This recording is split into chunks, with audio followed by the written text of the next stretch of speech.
Is remote work really dying, or are we just watching another work trend get misunderstood? A few years ago, remote work felt unstoppable. Offices emptied almost overnight, people moved cities, and many believed this was the permanent future of work. Then headlines started changing. Big companies called employees back.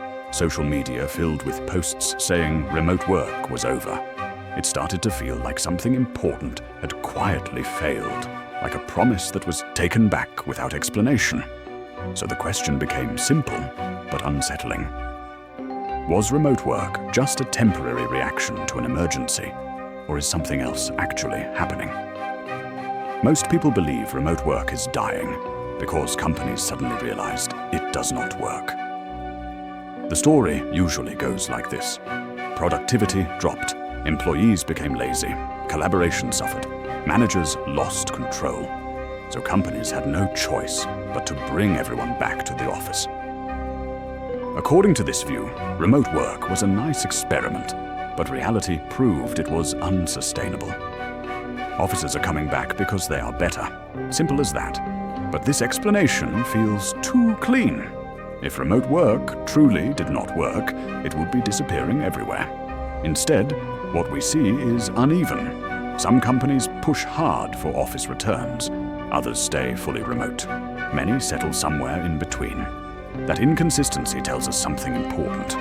The issue is not whether remote work works. The issue is who it works for and under what conditions. Here is the more realistic explanation. Remote work was never a single thing. It was a bundle of very different jobs, personalities, management styles, and company incentives, all forced into the same setup at the same time. For some roles, especially focused individual work, remote setups worked extremely well.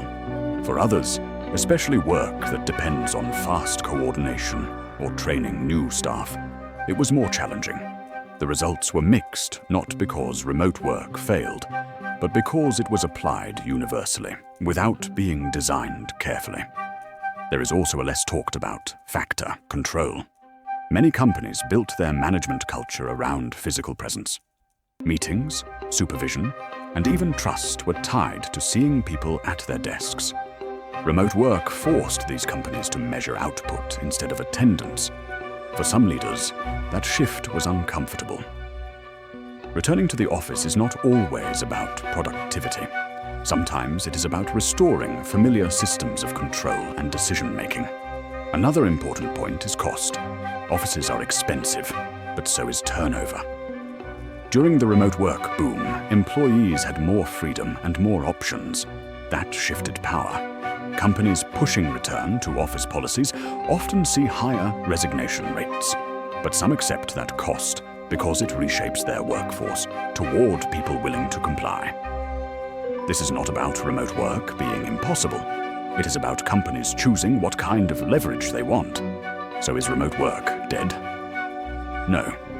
It is shrinking in places where it was never properly supported, and stabilizing where it actually makes sense. The future is not fully remote or fully office-based. It is selective.